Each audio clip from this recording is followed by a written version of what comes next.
how the hell is Anthony Weiner still alive? What do you mean by that? Well, when you go through the list of people that have been close to Hillary Clinton and the Clintons and the Deadpool, this is not a conspiracy. You got the names of Robert Williams, Conway LaBlue, Todd McKeon. It's 46 names. Have one of your producers call up one of those families and tell them if they want to be listed in one of these conspiracy projects. You're so sweet. What they basically did is they defrauded the American people in order to take Hillary Clinton's presidential campaign talking points and turn them into intelligence by defrauding the American people, defrauding the intelligence agencies, lying about what the intel said. They would take something that supported a Hillary Clinton campaign talking point, and they would overemphasize it and exaggerate it. The clash between Patrick Bet and JD Vance took a sharp turn when David's relentless focus on Hillary Clinton came into play. Vance's sharp political instincts paired with David's precise and systematic approach created a powerful combination that cut straight through Clinton's carefully polished image.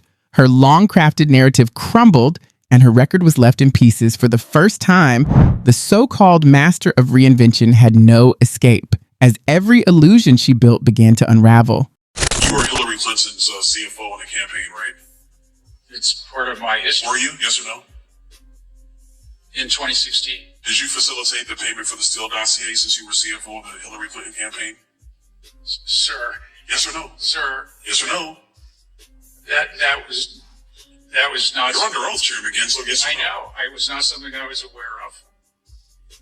I yield back the rest of my time. Thank you. To try to silence him and shut him up. And then to consider, just yesterday, one of the chief surrogates of of Kamala Harris's campaign is Hillary Clinton. And you know what Hillary Clinton said yesterday? She said that misinformation should be met with criminal penalties. Patrick Bet-David takes a sharp look at Hillary Clinton's political playbook, breaking apart the myth that destiny had always been on her side. He highlights how Democratic insiders worked tirelessly to brand her as the nation's inevitable leader, packaging her story like a polished corporate slide deck, stacked with experience bullet points, endless job titles, and the staged image of being the most qualified candidate in history. But Bet-David ridicules the idea that titles equal talent. After all, despite holding nearly every office imaginable short of astronaut, Clinton's record shows she often fell short in delivering real results. He underscores that her rise was built less on genuine achievement and more on the power of her political connections. What's Hillary like? I hear she's a sweetheart. Really? Obviously, I mean, She's very cynical and jaded. tell me what you mean by cynical and Very jaded. practiced, very choreographed, not genuine. Almost an android. What do you mean by that? Like, can you imagine talking with her about like human pain and like stuff that you're going through? What do you think that is? Her thirst for power, her pursuit of power was her raison d'etre. Like, it's a thing that animated her soul. That's why Bernie Sanders caught fire. He said, at least he was real. Like, I hate that communist socialist shit. At least he was real. JD Vance pushes the critique further by tackling the myth of Hillary Clinton's toughness. The political establishment painted her as an indestructible fighter, a woman who, after years of enduring attacks, only grew stronger. Yet, Vance flips that image, arguing that her so-called resilience was little more than a mask for cynicism. In his view, she wasn't merely surviving attacks, she had mastered the art of playing the victim while orchestrating ruthless power plays behind the curtain. The irony, he points out, is striking. Hillary built her rise on the very scandals and connections tied to her husband, even while being elevated as a feminist icon. Without Bill's platform, Vance suggests, she wouldn't have been positioned as the Democratic Party's great hope. She would have remained just another small-town lawyer in Arkansas. We're still waiting for accountability on the whole Russia collusion made-up story. Yes. Now that DNI, Tulsi Gabbard, has released all of those classified documents, we're actually seeing who was behind all of this. Do you want to see indictments? I absolutely want to see indictments, Maria. Look, of course, you got to have the law follow the facts here. You don't just indict people to indict people. You indict people because they broke the law. But if you look at what Tulsi and Kash Patel have revealed in the last couple of weeks, I don't know how anybody can look at that and say that there wasn't aggressive. David ridicules the idea that America was simply gearing up for its first female president by pointing to Hillary Clinton's infamous likability problem. He argues that gender wasn't the obstacle, her own demeanor was. With an air of arrogance, a stiff delivery, and the charm of a corporate HR manager forcing staff through training videos, she came across as anything but inspiring. In David's take, her campaign speeches felt less like rallying calls and more like bullet points lifted from a PowerPoint deck, leaving audiences unsure if they were meant to feel motivated or just wait for the next coffee break. As he puts it with biting humor, Hillary wasn't rejected because she broke barriers. She was rejected because her personality was nearly impossible to connect with. Number 7 is Hillary Clinton. You know what? You think she wants Kamala Harris to be the first female president. Are you freaking kidding me? It should have been me, Hillary, not Kamala. Who is Kamala? Imagine nobody's around. It's just her and Bill, whatever, in their pajamas. I would assume they're wearing pajamas. I don't want to visualize, but come back to me. Whatever they're doing, can you imagine? Can you imagine if who was she? Look at the way she answers. Over me, Bill. Over me, Bill. Vance takes a closer look at Hillary Clinton's political record, pointing out how she constantly shifted her image to match the moment. At times, she branded herself as a fearless visionary. When Wall Street donors stepped up, she became their closest ally. And when the political wind shifted, she suddenly transformed into the voice of everyday Americans. Vance highlights the absurdity of these campaign makeovers.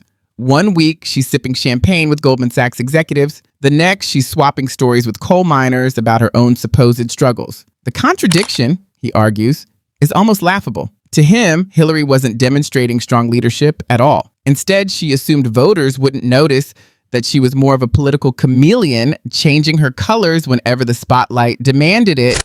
That we ought to throw people in jail. Throw people in jail and silence them if they say something that Hillary Clinton disagrees with. And here's the thing.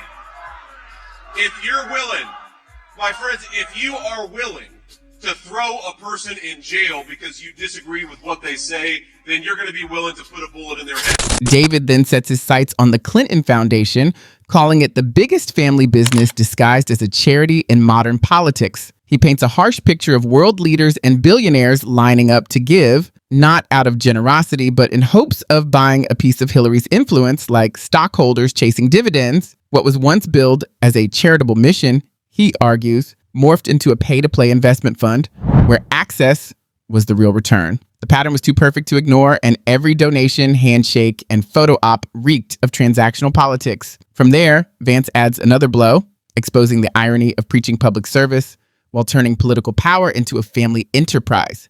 He reminds audiences that in 2016, Hillary Clinton lost to Donald Trump by a staggering 28-point margin, equivalent, he jokes, to losing the Super Bowl in a blowout. And it wasn't for lack of resources. She had the money, the media, the establishment, and the polls in her corner, yet she still lost to a candidate who often treated the campaign trail like a comedy stage. What followed, Vance mocks, was a laundry list of excuses, blaming the FBI, the Russians, sexism, and fake news.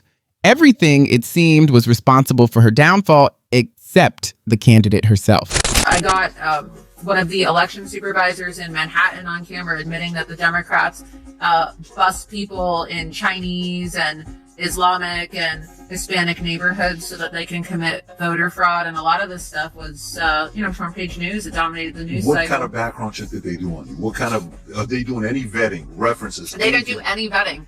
It was shocking. This is a presidential campaign. Presidential campaign. No vetting. I mean, if they did vetting, then we would have never been able to get that close to Hillary Clinton with a hidden camera. Well, yeah. Were you ever in the same room with Hillary? Or Oh, yeah. Her defeat, Vance and Bet-David argue, was the product of decades marked by arrogance, poor judgment, and a growing distance from real voters. She didn't lose because she was robbed. She lost because she failed to connect with anyone beyond the elite circles she courted. Bet-David then circles back to Hillary's claim of moral superiority and tears it apart. While she presented herself as the champion of integrity, her career was shadowed by scandal after scandal. From Benghazi to Whitewater, from her private email servers to questionable Wall Street speeches, the Clinton name became synonymous with distrust. Ironically, it was this endless string of controversies that defined her legacy more than any accomplishment.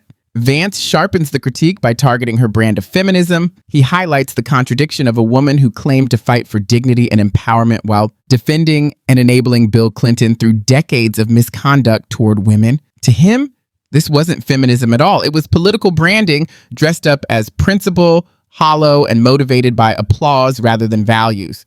By mocking her attempt to play both victim and advocate, Vance dismisses her message as survival cloaked in morality, not the genuine fight for equality she proclaimed. Rob, the story I want to start off with is the subpoena story that was just dropped. If you don't mind pulling that up, I don't even know if we have that story because it just happened right now. House panel subpoenas Clinton's and other ex-officials in Epstein probe, seeks files from the DOJ. This happened, just look what time it is right now, 11:01 this morning. If we can read this article, the House Oversight Committee issued subpoenas Tuesday to a slew of former Attorney General and FBI directors, Clinton's, for their testimony case involving sex offenders. Bet-David underscores the irony of Hillary Clinton's career. Though branded as a public servant, she seemed driven far more by her obsession with power than by service. Every alliance, decision, and statement appeared calculated to secure position rather than progress. He even jokes that her presidential runs felt less like a mission, fueled by vision, and more like someone desperate to land the job itself. Yet the moment she faced an opponent she couldn't outspend or outmaneuver, the entire facade collapsed. She was meant to prove that the establishment still had the power to manufacture presidents. Instead, her failure became the funeral of that very belief. Vance drives the point home, arguing that Hillary's loss was not just a personal setback, it was a glaring exposure of the flaws within the system she embodied. In the end, she became the symbol of why authenticity matters in politics. Voters, he suggests, could sense the glossy packaging from miles away, and when it came time to choose, they simply refused to buy the product. This is what's going on. Oh, that's what's going on. How closely are you following that? What do you know about it? I just want to say the fact that the DNC elevated Bill Clinton as one of the keynote speakers at the convention and that they had him running around Georgia, around the East Coast campaigning for Kamala Harris, disgusting. It was political malpractice. Who does that appeal to? He's already been exposed as a sexual predator. To wrap up his critique, Bet-David highlights the generational divide. Hillary Clinton, he argues, represented the fading legacy of a political dynasty struggling to stay relevant in a new era. Attempts to rebrand the Clinton name fell flat with younger voters. Gen Z and millennials weren't inspired, they were repelled. Bet-David recalls some of the most awkward moments in modern politics. Hillary trying to connect with youth through corporate buzzwords, cringeworthy dance moves, and forced internet memes. Instead of narrowing the gap, she only widened it, proving that her time had passed long before she realized it. As the roast winds down, Clinton emerges not as the groundbreaking figure she once hoped to be remembered as, but as the face of a political machine that mistook entitlement for destiny. David and Vance strip away the myth piece by piece, reducing it to nothing more than a pursuit of power for its own sake, an enterprise destined to collapse under the weight of its contradictions. And yet, they suggest the takedown isn't finished. There are still more falsehoods to unmask, hypocrisies to expose, and rubble to sift through. So do you think everyone's going to plead the fifth? No. Someone is going to break and someone is going to get left out to dry. That's usually what happens when you get large groups of it. It happened in Watergate. It's happened since then. There's too many people here. I looked on this list and I sat there and I looked and a name stuck out for me. Loretta Lynch. I'm like, everybody's got friends on here. Does she have enough friends? Or is she going to be the one that says something? Because when you look at this, Pat, you have to just look around. And Pat, you're really good at this. Like when you're trying to decipher a business negotiation through multiple parties, and you're looking at, okay, here's the strong one, here's the talker, here's the lawyer, here's the aggressive one, and you're really playing chess. That's what's about to happen, Pat. They're going to go there and play chess, and somebody is going to be a man or a woman without a country, because usually what happens if everybody goes through is that somebody says something, or somebody leaks something, you know. And I looked at that list, and I looked What do you think they worry about? I want you to look at this list. By the way, this is the list that Epstein victims identified due by August 19th, demanding full, complete, unredacted Epstein files with victims identified redacted by August 19th. Clinton's deposition is scheduled on October 14th. Hillary Clinton's October 9th. Comey's 7th. Mueller 2nd. Barr is the 18th of August. Alberto's up 26th. Session. So this is going to happen in the next few weeks. And look who's first. Tom, Slick Willie. No, William. Bill. Slick Willie. No. William Barr is first. August 18th. Oh, meaning Yeah. dates one. Yeah. I didn't make the list. No.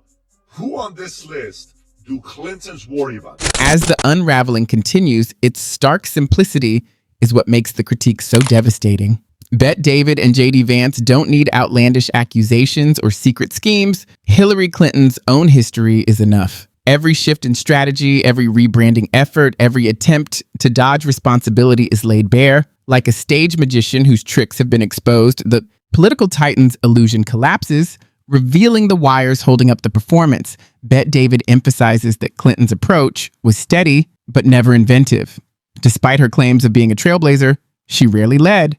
She simply turned with the wind, planting her flag as if she were in charge. Vance adds a colder edge, noting that her method of influence relied less on inspiring loyalty and more on fear, intimidation, and transactional allegiances. She left no true leadership legacy. In the end, those who supported her out of a sense of inevitability came to see the truth. She wasn't. Who are the happiest people? I ranked who the happiest people are that Kamala didn't win. I said number one is probably Hillary Clinton. Because By the way, I agree with you. yeah, I don't think she wants Kamala to be the first female No, president. She's not at Hillary's level. No. By the way, there will be a female president. It'll be a Republican. Yeah, Go ahead and throw that out. Yeah. so that's one. Okay, two. I think the happiest is Joe Biden. Their critique cuts deep because it frames her career as a slow-motion tragedy of squandered opportunities. Clinton had access to advantages that few politicians ever see: the platform of a first lady, the weight of a Senate seat, the influence of Secretary of State, and 2 presidential campaigns with record-breaking funding and media attention. And yet, what did she accomplish with it all? She wasted it.